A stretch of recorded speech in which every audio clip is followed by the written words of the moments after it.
Let's go. Bury it. Good evening, everyone.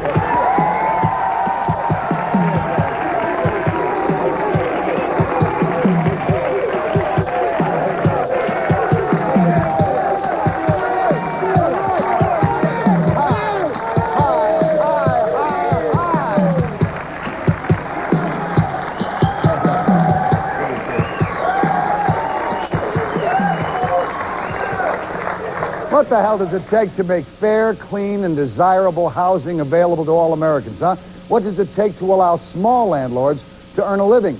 And most importantly, what does it take to put an end to our homeless epidemic? I say what it takes is putting an end to socialist rent control. Next, join us.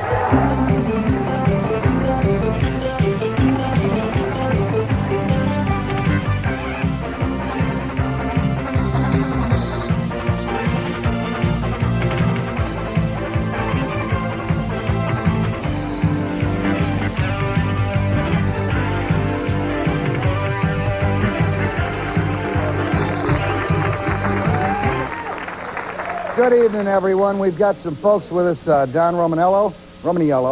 How do you pronounce it, Don? Romaniello. He's in our home base tonight with us, and you're pro-rent control. Absolutely. Right? We're going to talk about rent control for a minute here. First, explain to me, what is rent control? Okay, in the state of New Jersey, rent control is enacted by municipalities on a town-by-town basis. There's approximately 105 rent control communities in New Jersey out of about 500.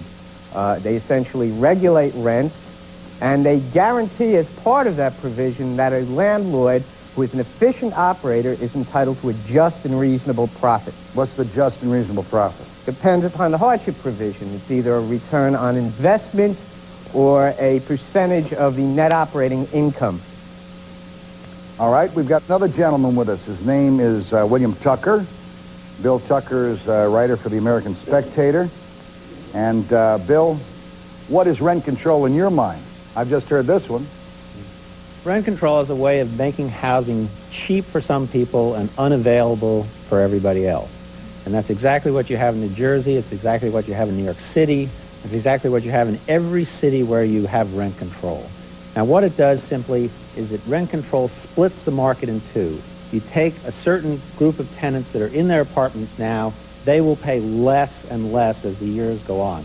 There's always another group of tenants, those who are trying to find apartments. They will pay more and more as things go on. It sounds a little convoluted to me. Let me see if I can cut through the stuff. What you're saying to me is that there's probably a bunch of apartments out there that are worth $2,000, $3,000, $4,000, $5,000 that are going for anywhere from $200, $300, $400, $500. All right, that fair enough? Some cases. All right, in a lot of cases. Not in all cases. So what you're saying then is that you've got landlords, and you correct me if I'm wrong, Don. You've got landlords that maybe can't make a profit, so don't fix up the building. The building deteriorates, becomes a slum. The landlord abandons the building. You end up with a building that is declared unoccupiable, and you end up throwing some people out on the street. Everyone loses, and the people... Can I give you an analogy? All right, we'll get you in just a second, sir, all right? Can I give you an analogy? Yeah. Let's say this works whenever you put price control, whenever you have a situation the government tries to... Well, whenever socialism has never worked, exactly. So go ahead and explain it to me. Here's the way it works.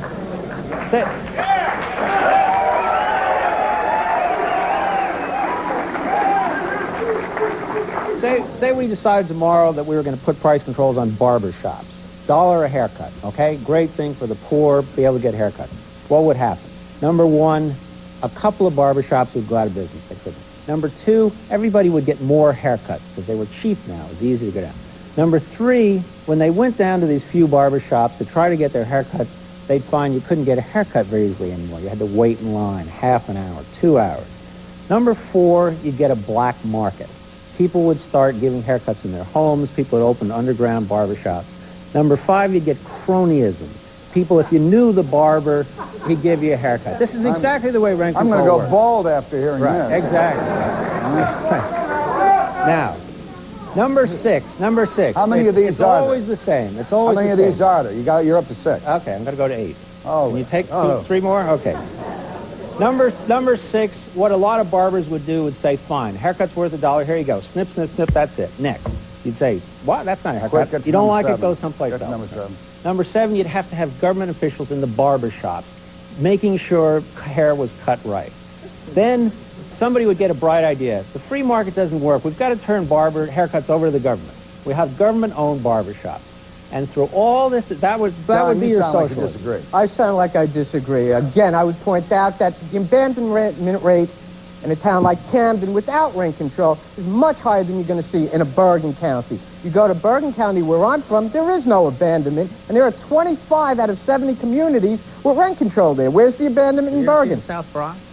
Again, we're talking New Jersey. We happen to be in Secaucus. New Jersey has a very serious housing shortage. I preface my This show statement goes by all New over the Jersey. nation, all right? Don't limit yourself to just Secaucus. We're talking New Jersey. No, we're talking New York, New Jersey, Connecticut, a lot of areas. Are we going to base all of rent control on merely the South Bronx? Why not about Detroit, San where there's abandonment left and right? Why not Cleveland, where there's abandonment all over the place? No, you don't have a housing shortage. The vacancy rates are about 8% in Cleveland. Well, I did a study of Vacancy rates are 2% in the New York area. Right. I did a study of relating homelessness and rent control in the National Review in September. The major cities, the 9 major cities in the country that have rent control have the 9 lowest vacancy rates in the country. Not one of them has a vacancy rate over 3%, and not one city without rent control has a vacancy rate under 4%. Now, those 9 cities have 2.5 times as much homelessness as the non-rent controlled cities around the country. Rent control is producing a lot of homelessness. How you respond to that, Don? Again, the point A lot that... of BS, right? Excuse me? A lot of BS, A lot right? of BS. Number one, the first 2 towns... You like hearing that? Yeah. First of all, the two big towns on the study were Miami, St. Louis. No rent control there. Hartford, Connecticut. No rent control. I read your study. I looked at your study. Thank you. I noticed when homelessness per 1,000 was underestimated. God, do you it was think a everyone non-rent yells control. on TV now, I'm sorry. Don? You told me to yell. You guys told me to yell. They want to get yelling. You're critical. Let me roll the monitor out here, will you, so our studio audience can see this. At home, folks, you can watch this. I want you to see some poor folks, all right, who thank God that there is rent control because it gives these poor people a chance to live someplace, all right? First, let me show you a picture of this gentleman who has a home with a market value of $1,500. He's paying $351.60. Poor guy, all right?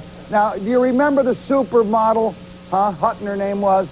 She's paying $468 or so for a $1,600 apartment. Oh, God, and here's a guy who fought for us all in the old days. Abby Hoffman, this cheap SOB, all right, has himself a $1,000 apartment, and he's strapped, paying $95.15 a month. Isn't it great how we learned to work with the political system? These, incidentally, are all given to us by Mr. Tucker. Mr. Tucker, are those factual? Those factual? Sure. There's dozens and dozens more. Remember Ted Sorensen, President Kennedy's speechwriter? Sure. Here's a nice one. He lives on Central Park West. He pays about $1,200 for an apartment, about 8 rooms, probably worth $2,500, $3,000. 8 rooms, it's got to be worth more than that. He also has a home in Westchester, second home in Westchester. Has rent control. What they do is they keep these homes forever and ever and ever, hand them down. Landlord never gets a fair profit out of those, Don. That's not true in New Jersey. I would point out that in New Jersey, in Bergen County, gravity let don't me finish my statement.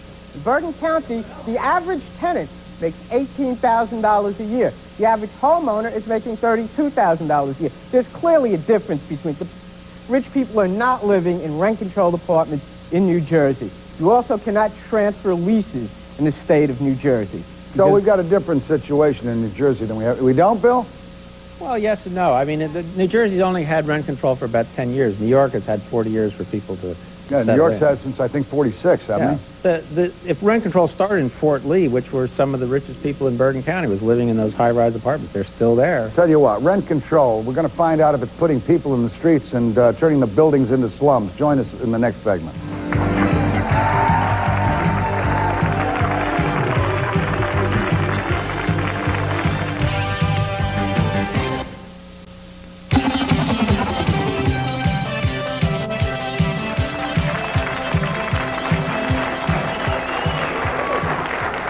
Hopefully this is going to build and build as we start getting more guests coming to our loudmouth now. We're joined at home base, of course, by Bill Tucker, who's going to sit next to his close friend, Don Romaniello. Thought that might make it a little bit more exciting. And also joining us is James Torella. Which one is James? James right over here. And we're also joined by John Gilbert, who is the president of the Rent Stabilization Association. 25,000 property owners are members of it, have 45,000 buildings with 1 million units, and they're losing 2,000 units each and every year. Each and every month. Each and every month, Mort. Each and every month. That's to abandonment. That's when people can't collect enough rent to pay the taxes. They're losing another 1,000 rental units a month in the city of New York to buildings that are being converted because owners are saying this rent regulation is crazy. I'm going to convert my building, take the parachute, and get the heck out of the business. Turning it into a condo or a co-op. That's correct. That's what they're doing. Let me go to Bill Tucker. Bill, you know, you can't walk through Grand Central Station really without stepping over a lot of homeless people, men and women sleeping on the floor. How many of these people have been put on the street by rent control, the so-called do-gooders? And realistically, are they the poor people or are they the middle class that somehow the socialists in this government of ours are trying to root out of our society? Well, the figures I came up with are that rent control is about 2.5 times as high in rent control. Homelessness is 2.5 times as high. So if you got rid of rent control in those cities, you could reduce homelessness to about 40% of what it is now. So in New York City... Is that a hypothecation, or did you really... Well, the numbers are pretty solid. Right across the country, you've got about 3 homeless per 1,000 in cities without rent control. You put your pencil to that and that just came up. Yeah, right. Don, you put your crayon to it. What'd you come up with? Again, Miami is 16 per 1,000. St. Louis is 15 per 1,000. Miami is a very warm city. It seems to attract people because of the there is a temperature factor there. Cities in the Sun Belt have a little higher homelessness than up here. The important thing about homelessness... No. The important thing is that it's true. The poor are the ones that say... The problem in New York is not that the poor can't find housing. The problem is that the middle class can't find housing. You had a story on the second page of the New York Times yesterday about a dancer who came to New York last spring. She's lived in 19 different apartments since then. She's paying $500, $600 to sleep on somebody's couch. This is somebody who could afford an apartment. Now, when you have those people competing with the poor for apartments, the poor don't have a chance. All right, let me go to the Vice President of the New Jersey Tenants Organization, James Torella. James, your comments on what you've heard so far. Well, I've heard a lot of misinformation. I've heard a lot of stuff that really doesn't stand up. There are no studies that tie abandonment to rent control. Not one. There's a Total study... nonsense. Let's look at what the real numbers are, okay? Well, he didn't come up with them, so Excuse me. I do, okay? I've got several studies. The first study you want to look at is the Arthur D. Little report, 2 of them that were prepared 2 years ago and 3 years ago. And what it showed is it measured the benefits of rent control, okay? Let's lay it on the line and talk about who really gets the benefit of rent control. The wealthy renters in the city of New York get 5 times the benefit than the poorer renters. And you know who agreed with that study? An ultra-leftist group that was hired by Tom Hayden in Santa Monica called the Center for Community Change, which came up with the same conclusion, that the poor aren't helped, and that rent control is like dropping a bundle of money from an airplane and hoping that a few poor people get a few dollars. That's the bottom line of rent control. In 1946, Mort, we had 2.1 million rent-controlled apartments in the city of New York. In 1988, guess how many we have? 1.1 million. If we hadn't lost 1 million apartments over the 4 decades, I wouldn't be standing here. There wouldn't be a rent stabilization association, and every tenant who wanted to come and live in the city of New York could find safe, affordable housing. That's Rent wrong. control is Absolutely wrong. Number one, what you said, of course the rich who are in a rent-controlled apartment benefit more than the poor. anything that controls those rent. people? But there are thousands and thousands of poorer people who need that rent control or they don't have a place to live. Nonsense. And yeah. I remember. Let me tell you something, all right? I remember. I'm trying to remember of the name of the area. I think it was Peter Stuyvesant Town or some damn thing in New York. 25, 30 years ago, when Wagner was mayor. All right, you couldn't make more than $11 or $12 or $13,000 to get into the place, and then you got on the list and you waited until a place opened up for you and you got a place. That's crap. I knew a guy who was making himself $70,000, made a payoff, jumped to the top of the list, and got the apartment. And if I knew one, he knew one, he knew one, he knew one, everyone knew one, and the middle class got screwed again. And when he wanted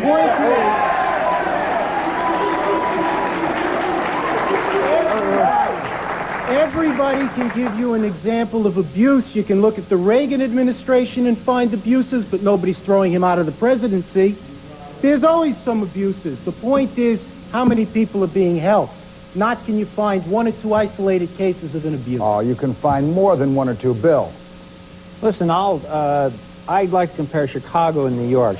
Chicago I live there. I'll compare Okay, it. fine. Chicago has a homeless problem. Would you say it's as bad as New York's homeless No, problem? Chicago's homeless problem is nearly as bad. And as a matter of fact, they have a great number of places, shelters, for the homeless to go at night. And it's a hell of a lot colder in Chicago than it is here. You don't step over bodies in the train Nope, station. not at stuff all. like that. When I got to Chicago, let me tell you real quickly, when I got to Chicago 2 years ago, I looked all over for a place to live. It took me all of 3-4 hours, all right? I found a place on Astor Street in Chicago. You watch it in Chicago. I won't tell you where I live because you can go rack the joint. Doesn't make a difference. All right. I found a place in Chicago. It was an upstairs, downstairs, brownstone, remodeled, beautiful, parquet floors, $850. I come to New York 2 years later, the same equivalent apartment in New Jersey, Don, in Fort Lee, where all the fat cats live, all right? $4,500 an... Probably you were doing overcharge. You're probably being overcharged. And you could have gotten that money back, and you could have probably what was come happening back. in Chicago, though? Was he being undercharged? They hide their homeless, as Look, you said. no, look. They hide them in shelters. They hide them in shelters. You said it, I didn't. They hide them in shelters. You don't have shelters here, though, for them. They should shelter the homeless. That's right. Maybe we Shelter them should in talk some of about those sheltering the apartments. homeless. Bill, let me ask you about your $1,000. Yeah, right.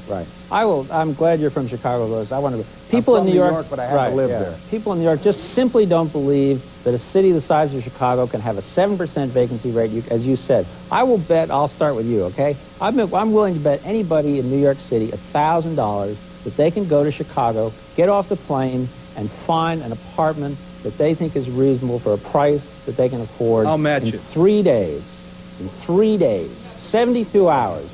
If you have a minimum wage job, you can find an apartment at any income level in Chicago in 72 hours. I had a news director. And that has nothing to do with rent I had control. a news director, Tom Webb, who was living up near Wrigley Field. Nice area, all right. I guess they'd call it a yuppie area here. He had a 3-bedroom place. He was paying $450, no rent control, $450 a month. I mean, you just can't find that here. Why do you need $1,000 for a rent control apartment? If you Because get it doesn't $400 work. The system doesn't work. do you mean it It's doesn't perverse. It doesn't. It makes you have things worse. $400 You're helping the Look, people, if rent you're helping control the worked, I people would be that don't for it. need help, and you're hurting the people that need the help. That's the bottom line. They need help? Then give them help. Small business. Rent control is killing them. We're going to find out about small business next. Stay with us.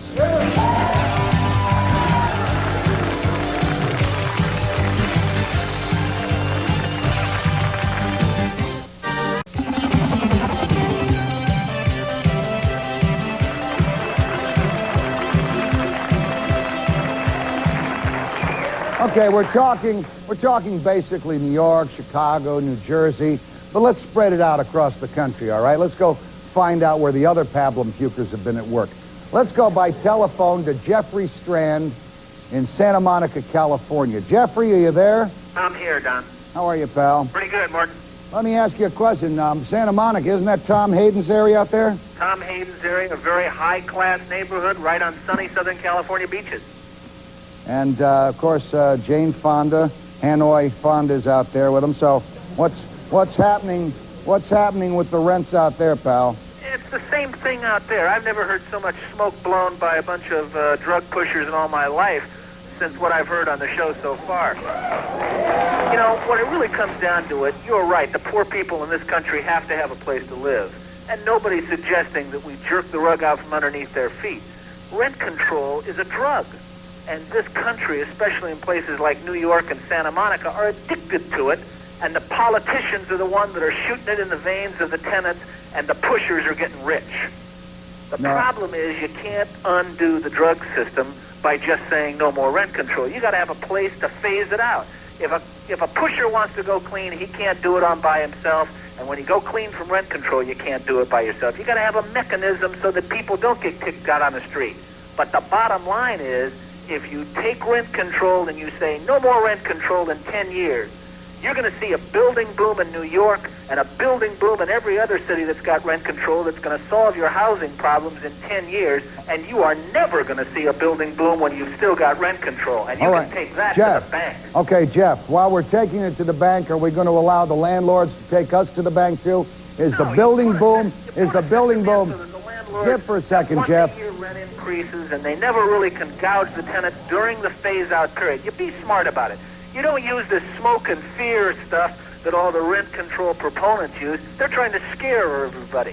They're trying to keep the addiction there so they can profit and their political junkies can profit. That's all rent control is. It's a political drug. All right, hang in with us for a second. I want to go to Jim Terrell. I want to get on to maybe some commercial type of rent control. Jim Terrell, let me ask you. Commercial rent control, what does that mean to the small businessman? Could you make a living without it? Depends on where you are. Primarily, it's been talked about in New York, and the reason it's talked about is you have small businesses in neighborhoods that weren't very good, that stuck it out 5, 10, 20 years. Then the neighborhood becomes fashionable. And all of a sudden, you get boutiques coming in. We'll have you up to the loudmouth in just a second, sir. The small businessman who used to pay a rent he could afford now finds his rent jacked up 4, 5, 10 times. He's out of business. See, I'm gonna maybe come down on the side of some sort of commercial rent control, because I drive down Lexington Avenue or 3rd Avenue and I see all these Korean markets along the way, $17,000 a month, staying open all night. $17,000 a month. I know damn well if I walk in and buy an orange there, it's going to cost me $3. I mean, that's pretty ridiculous, and that has an effect of permeating the entire neighborhood and the entire society, and it becomes impossible even to live in an area like that unless you shop in the South Bronx. Well, that's part of the problem. The things you need in the neighborhood aren't going to be there because a small business person can't afford those kind of rents. Well, let me hear what you're saying is that you want to steal from Peter to give to Paul. You want to take dollars away from a small property owner who's got rent-regulated apartments up on top of that store, who needs that commercial space to survive. And what you're saying exactly what I'm saying is that you got some poor SOB who has spent his entire life building a business, all right, and now the neighborhood gets good, and he's not allowed to benefit by the fact that the neighborhood has gotten good. The bottom line, all of a sudden he gets the rent jacked up 7, 8, 9, 10 times. That's not the America that I grew up with, when nobody's given me a guarantee for anything. If I don't do well in my job, it's hit the road, Jack. You're not guaranteed here that you're gonna be here for 10 years, Mort. Why should anybody else? The bottom line is if you're tough, if you're creative, then you're going to make it in America. And if you want to work, you're going to work, and you're going to be successful. If you don't want it, then go live someplace else. Yeah, listen, I'm 100% on the side of the little landlord, all right? I'm not talking about the Downey Trump type of guys who are going to wipe everyone out. That's a different story. I am talking about the little guy in a commercial business who isn't hurting a damn soul by having been in that building, paying a fair rent, renovating it himself, taking care of the repairs himself. Why should he have to start paying $17,000 a month when he's been used to paying $1,700? Bill, go ahead. What was there before the Korean grocery was there? Do you remember? Yeah, probably a Gristedes or something like that. I'll tell you, whatever was there before would still be there. Because that Korean grocer would never get into the business if you had commercial rent control, because the tenant was there, would be there yesterday, he'd be there today, and he'd be there 10 years from now. Just the way rent control residences sit in their apartments for 10 years. When you talk about commercial rent control, don't think of what your neighborhood is like now and think of how you want to preserve that. Think of what your neighborhood was 10 years ago when you had a gas station, you had a gas station on every corner. Those places would all be there, because when you put in commercial rent control, you're just freezing every store. The gas station's a bad example. We know why it's a great example. We know why they went out of business. The gas. But what if they were in commercial shortage. rent control? They wouldn't have to pay the high rent. They were enterprising little people. They'd still be in business. They couldn't hang in there. Let me ask John Gilbert. Will commercial rent control really save small businesses? Commercial rent control will knock out small property owners. There's 8,000 buildings in the city of New York, almost 400,000 apartments that have rent-regulated apartments on the upper floors with commercial space on the bottom floor. Because of rent control in the city of New York, they need that commercial space to survive. We're talking about 400,000 apartments. That's a heck of a lot of housing, and that's all going to go down the tubes if you restrict the income on that commercial space, because Mayor Koch isn't decreasing taxes in the city of New York. Who winds up paying the tab for rent control, all right? And think about it for just a second. I have to think that it becomes the taxpayer, because then the taxpayer has to pay for the homeless. Then the welfare people, then the welfare go into a $3,000 a month slime bag hotel with some dirty rat running around, usually with 2 legs, all right, and not with 4. And the taxpayer ends up with the burden again. Mort, it's the homeowner in Canarsie, it's the co-op owner in Forest Hills, it's the single-family homeowner in Throgs Neck, it's the person up in Albany. The state of New York has spent over $100 million since 1984 on rent stabilization and rent control in the state of New York just to administer the program. Landlord versus tenant. Let all hell break loose, gang. We'll be back.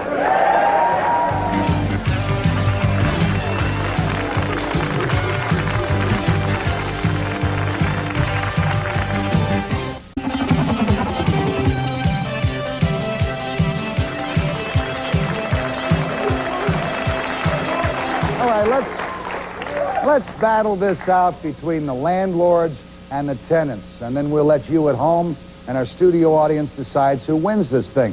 Let's start with John Castellanova, am I correct? Johnny, a landlord or a tenant? I'm a landlord. Landlord. Live in Manhattan, own a building in Manhattan. I'm subsidizing 30 tenants right now.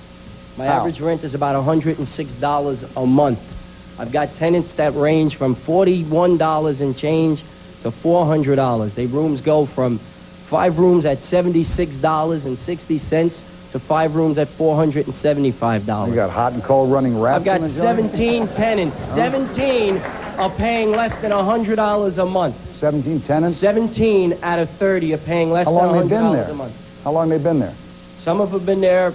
I've got one tenant's been there probably since 1913. What'd you buy the building for? No, the building was given to me by my father. Okay. Okay, and there were some other partners that was taken care of. You don't know what it's like to spend a whole month working double shifts to go collect a $40 rent from someone. They tell you come back tomorrow. You talk about gentrification.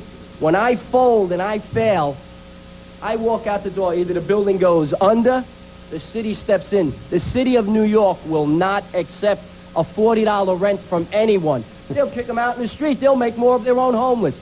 You talk about small store owners. Okay, I'm going to tell you what. Here's what I'm getting at. If I get out... Get up near the microphone, old-timer. I know your name. But, Sid, I know your name. If I get out of the building, you know what you're going to have? The city comes in, the rents go up. A tenant who's paying $100... Wait a minute. I'm talking to you.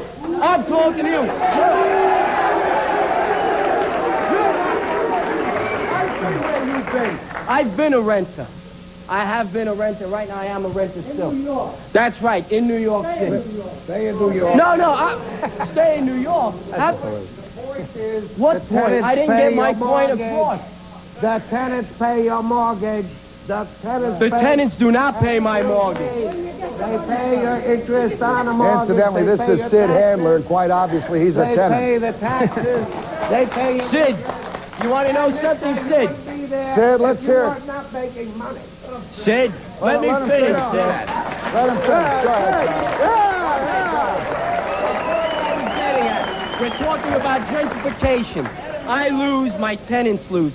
My small shopkeepers, they lose. You can't negotiate with the city. Are you going to be able to go up to the city and say, All well, right, but listen. like Sid says, let me ask you just Yes. a second. Sid says you're paying the mortgage, you pays the mortgage. Are you doing all these things? Sure, but I'm subsidizing it to a tune of about $30,000 a year out of my own Out pocket. of your own pocket. I don't believe Sid, that. come to Mott Street tomorrow. don't I'll show you believe anything you... Of course you don't believe it. You're on the other side of the line. Not true. You cannot have a law. Sid, how much is your rent, Sid? Sid, talk in the microphone. How all much right? is your rent, Sid?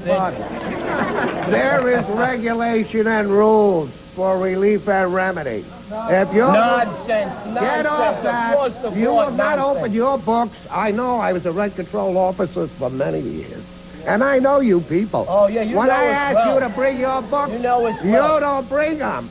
And when you bring them, they're not the true book. You want me to open my book? That's Will right. you open your book? That's Will right. you base your rent Well, on it's your based, income? that's the law. If How you much want you to, paying, Sid? I'm paying $320. How many rooms you got? One room, one bedroom. It's only got one bedroom. One That's bedroom. it. That's a Right. three-room apartment. You have a bedroom, a Falling kitchen, down and a on living room. top of me. You want to know something, Falling Sid? down. If you wanted to move into my building, I'd I welcome you want with you to open bring arms your at books instead of your $320 a mouth. month. Let me look I at your don't want purse. that. I don't want housing. You bring me, you bring me an audited What will you sell the statement. building? What will you sell the building, Sid, for? To Sid, Yeah. whatever I decided to sell it would be too high. If I gave it to him for $1, he'd say too much because you're losing money. Why should I give you $1 and then have to lose at the Baloney end of the thrower. year? A baloney. They all come to me crying. When I was the officer of rent Sid, I'm control, crying. they're You were an losing officer money. of You're rent breaking control? my heart, Sid. Okay. All right. They said they were losing money. I says, fine. You're losing money. The rules and regulations require you by law, by statute, by mandate, that you cannot lose money. It's against the law to lose money. Sid, how many businesses go Get under? away, get away. How come the government bailed out every large corporation? See, but They won't Sid, bail out a landlord. Sid, there is an additional problem there. Let's say he abandons his building and moves out, all right? What and he's, for? What's the reason? Well, Give me the reason. A, probably because he can't even No afford to dollars, fix I it guess. up. And Back keep it again, going. it's chasing out tails. Please. But, Sid, I'm not disagreeing with you. What I'm saying is, if the guy abandons the building, those people hit the streets and hit welfare, all right? Then it's going to cost us $3,000 a month to house them. He doesn't want the building. Give it to the tenants. Give it to the Why tenants. should I Give it to the It's tenants. my Well, blood. It's my blood. That's My like, sweat, that's my like family's giving the sweat. nut house to the inmates. Why don't you give me your bank book? Why don't I'll trade bank books with you, Sid. Let's talk Give to the some of the tenants other my people. vote. John, let me talk to this gentleman. And then this gentleman here, too. Go ahead.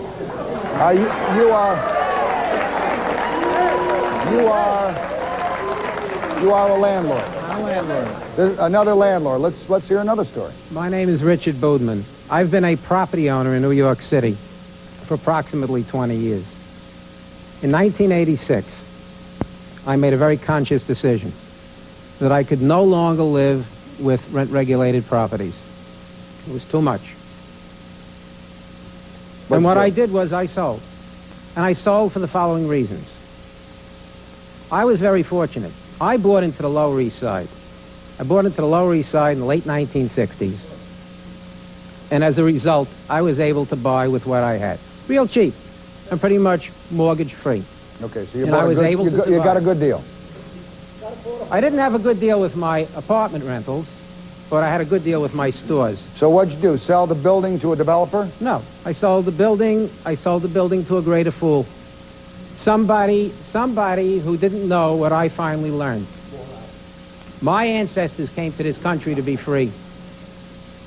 And I figured that sooner or later, this madness of rent regulation is going to go away.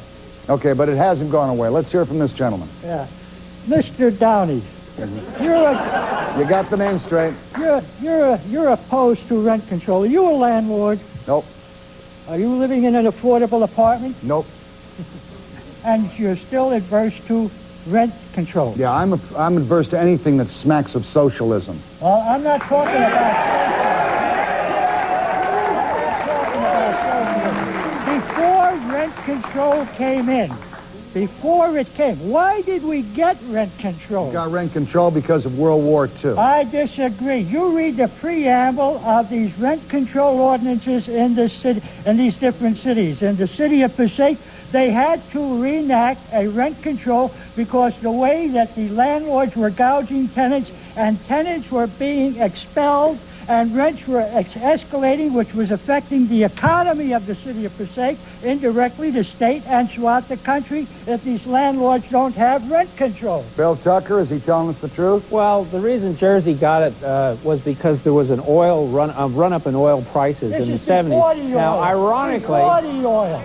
ironically, the reason oil prices ran up so much is because we had price controls on oil during the entire 70s. We ran the price of oil up to $40 a barrel. But you've got to admit, there's been some landlords who've stuck it to people. Look, it's easy. When you have rent control and you're a landlord who can stay in business, you have to be very ruthless. You've got it made. Because with a 2% vacancy rate in New York City, what can you do? I have landlords have 50 people a day coming in. They'll offer you money under the table, they'll offer you your wives, and when anything. you can get to the politicians the way they've been getting to them for years in New York. Come around here. Look, the guy is making a profit. He sells it to you for a Tell you handsome what, profit. we're not done yet. Stay with us. We want to get to the rest of the people.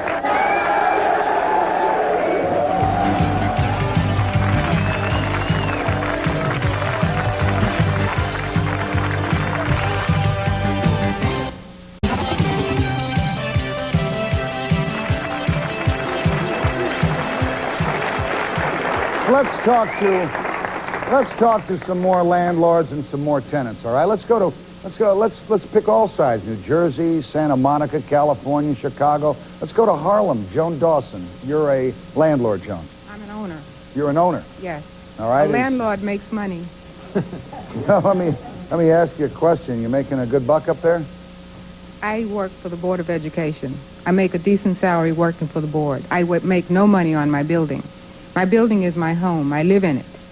And I have a right to own property. The thing that I resent most about all of these regulations is that they are denying or attempting to deny me of my God-given right, and that is to own property in Harlem. Right now,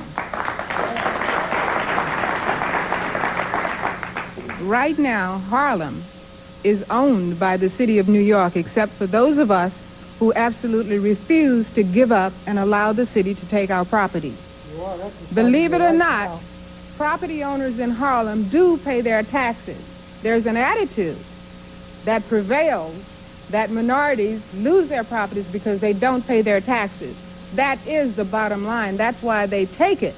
But when you have people in your building who are paying not a little, but no rent, because the regulations have made it easy for them to pay no rent and live for years in your building and pay no rent, you cannot pay your taxes. I work every day. I have maintained my building by the grace of God and because 3 of us work in it, my son, my daughter, and myself. That's how we've maintained it. We will maintain it that way. All of these landlords coming in from New York, they got problems. Instead of going to City Hall to solve their problems, they're coming over here to Why the hell should we have to go to City Hall to solve our problems? Why should we go to City Hall? Are they the answer to everything? They're complaining about the laws that they're enacted in their city that's preventing them and hurting them. Go to the people who made those laws. Get rid of the people who made those laws. Get rid of the people who made those laws. Let me talk to the next gentleman. Let me talk to you, sir. You need to listen to us so that you don't make the same mistake. Because I'll tell you what bothers me. Sir, sit down. Let me... Sit down. Let this gentleman talk. I want to say one other thing about the homeless situation, too, before I go. Let me tell you one thing. I am very concerned with the homeless. I am involved in a homeless program in Harlem. I work with the homeless on Christmas and on vacations. I feed the homeless. I cook for them. I have them in my home. All right? You don't need to thank me. I'm not doing it for you.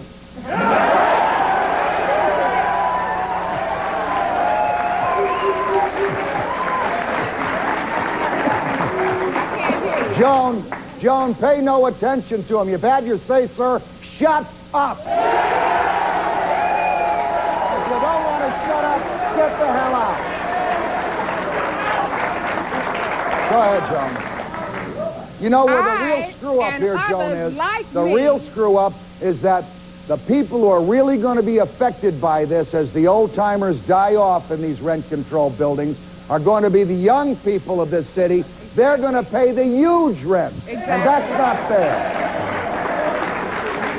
And I'd like to say one other thing that's very tragic in a community like my own.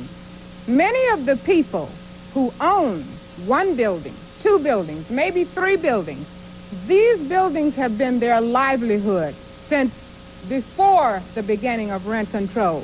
These people are now having high blood pressure, all kinds of problems because the forms and the procedure and the summons and the complaints. All right, Joan, and but you will admit, used to pay their rent, don't Joan, do it you anymore. will admit there are some rent-gouging landlords out there, all By right? and large, they are developers, they are people who own many buildings, they are not your small property owners.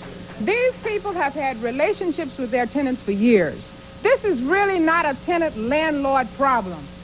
It is a housing situation. All right. And rent control is killing housing. Let me hear from this gentleman here, Joan. Sir, you're at the Loudmouth. Yes, good evening. You're a tenant or a landlord? I'm a tenant, and I did not bribe or pay anybody to get into a rent-controlled apartment. You just lucked out?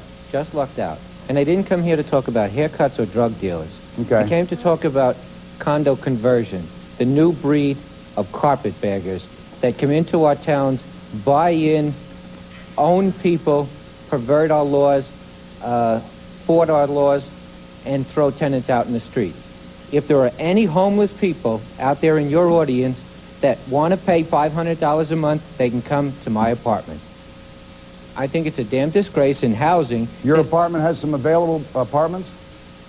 Well, they have a warehouse backlog of over 40 vacancies, and they should have vacancies available. That's good. But the town's not enforcing the vacancy laws against warehousing. But I'd like to draw a parallel. If someone was to win $1 million, they would earn $50,000 a year. If they earned $50,000 a year, they still couldn't afford to buy into my property. The prices are disproportionate to the value that we're being received. That's true all over the country, sir, all right? That's true all over the country. We're going to come back and talk to Ming Wang next and some of the other folks in the audience. Stand by, everybody.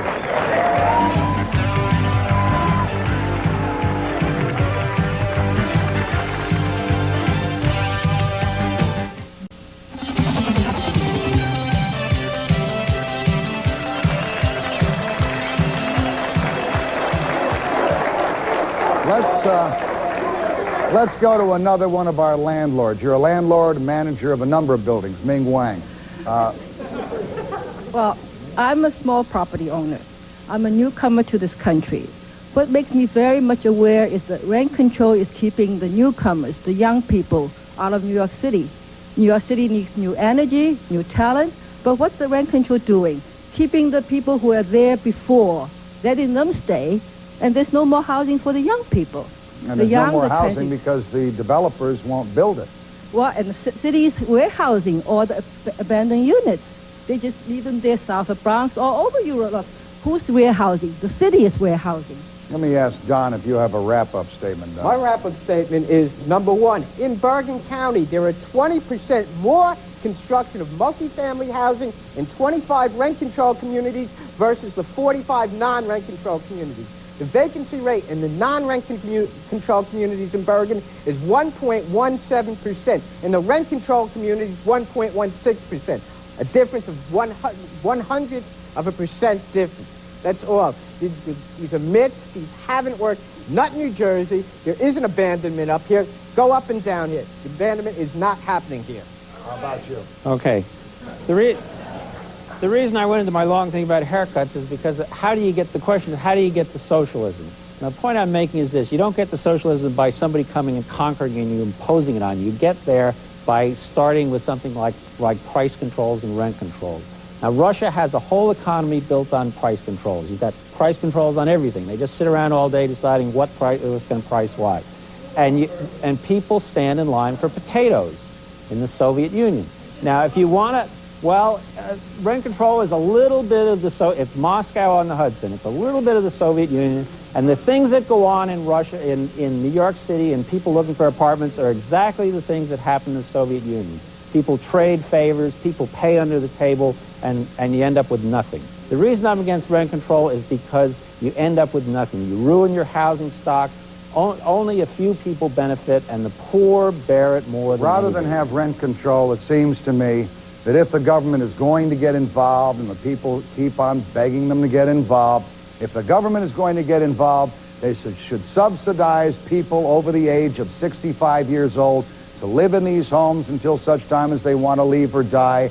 And by God, when the young people have their turn, I think they'll kick rent control in the ass, because it's nothing more than socialism. Once again, we put too much trust in our politicians and not enough faith in the American people. So let's all get together and end housing, and end the housing control, and end the homeless problem in this country. We're not going to end it with you. We're not going to end it with you. We're going to end it with them. Good night, everybody.